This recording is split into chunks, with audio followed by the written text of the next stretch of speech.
May 21 bagong kardinal ang simbahang Katolika. Formal silang iniluklok ni Pope Francis sa St. Peter's Basilica. Kabilang sa mga bagong hirang na kardinal, si Caloocan Bishop Pablo Virgilio David. Sa lupon ng mga kardinal o College of Cardinals ng simbahan, tradisyonal na pinipili ang magiging susunod na Santo Papa. Sa seremonya, kapansin-pansing may malaking pasa sa baba ang Santo Papa. Ayon sa Vatican, nahulog ang Santo Papa at tumama sa bedside table. Salamat din sa lahat ng mga kaibigan, mga kilala, mga kababayan sa Pilipinas na sumama sa akin sa pananalangin. Maraming salamat po ulit sa inyo at I'm looking forward sa aking pag-uwi. Ito ay dahil ay na miracles.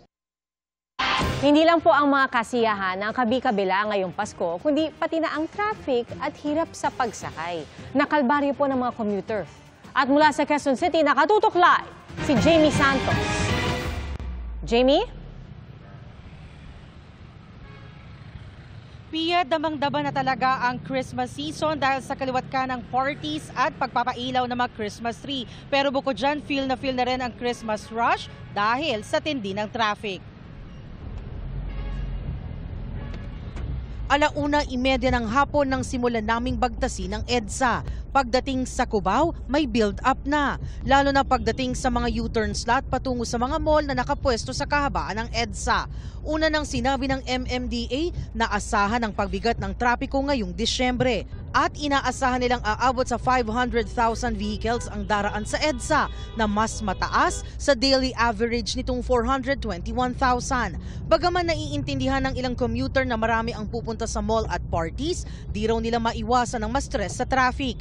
Pahirapan na nga rin daw mag-book at kumuha ng taxi minsan. Mahirap po, mahirap talaga lalo na rush hour po. Mahirap na po mag-book kasi mga busy na sila lahat.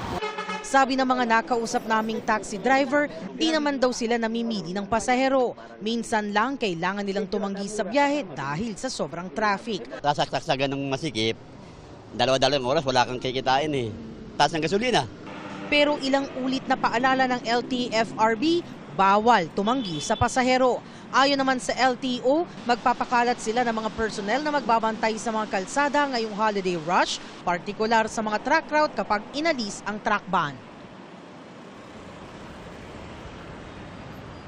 Pia, may nakita naman tayong mga MMDA personnel na nakadeploy ngayong linggo. Ang ilan sa kanila nakapwesto sa mga mall para umalalay sa mga motorista para maiwasan ng build-up sa traffic. At yan ang latest, balik sa iyo, Pia. Maraming salamat, Jamie Santos. Sa mga disgrasya kamakailan na may mga namatay, sangkot ang mga truck na sinasabing nawalan daw ng preno. Ang mga ikinakasang hakbang para mapreno o pumreno ang mga ganitong aksidente. Alamin sa pagtutok ni Joseph Moro. Hindi matanggap ng pamilya ni Anthony Irinco ang pagkamatay niya sa karambola ng mga sasakyan nitong Huwebes sa Quezon City. Panganay sa dalawang magkapatid si Anthony, isang motorcycle delivery rider na inaasahan ng pamilya. 4 na nga lang kami, ngayon 3 na lang. Para sa akin masakit. Pero wala na akong magawa, nandyan na eh. Pero dapat managot, Nakatawag pa raw si Anthony sa kapatid niya kaya akala ng pamilya sa simpleng aksidente lamang ito nasangkot. Agad siyang pinuntahan sa ospital. Nakita ko agad yung kuya ko nasa labas lang ng ER. Wala siyang ibang kasama doon, walang tumitingin sa kanya na nurse o doktor doon. Iba na itsura niya kaya gulat na gulat ako kasi sa video call maayos pa siya. Tapos nung paglapit na namin, tsaka lang nila pinasok sa ER nung nakita nila siguro may kamag-anak na. Isa si Anthony sa 4 na namatay nung nawalan umano ng preno ang truck na minamaneho ni Richard Mangupag at bumangga sa mga sasakyan sa Katipunan Aurora Flyover. 35 ang sugatan kabilang ang isang sanggol na 8 buwang gulang. Kahapon, naghain sa piskalya ang Quezon City Traffic Enforcement Unit Sector 3 ng mga reklamang reckless imprudence resulting in multiple damages to properties, multiple physical injuries at multiple homicide laban sa driver. Humihingi po ako ng dispensa sa mga nadisgrasya kasi hindi ko naman po kagustuhan yung nangyari na gano'n. Aksidente po. Kasi may kotse. Pag preno ko, wala nang preno. Pero hinahanap ng mga biktima ang may-ari ng truck na hindi raw humarap sa inquest kahapon. Makipagtulungan sila. Kasi dami nilang sinirang buhay. Naglabas na ng show cause order ang Land Transportation Office o LTO sa driver at may-ari ng truck para pagpaliwanagin. Gabi nitong Biyernes, isang wing van naman ang nakadisgrasya rin ng iba pang sasakyan sa Skyway at Grade sa Parañaque. Isang namatay at 5 ang sugatan. Ang dahilan ng driver ng truck na walan din daw siya ng preno.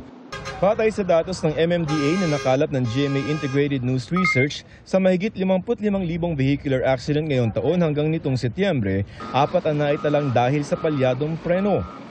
Ipapatawag na ng MMDA ang mga haulers at mga truckers dahil sa tila sunod-sunod na mga aksidente na sangkot sila.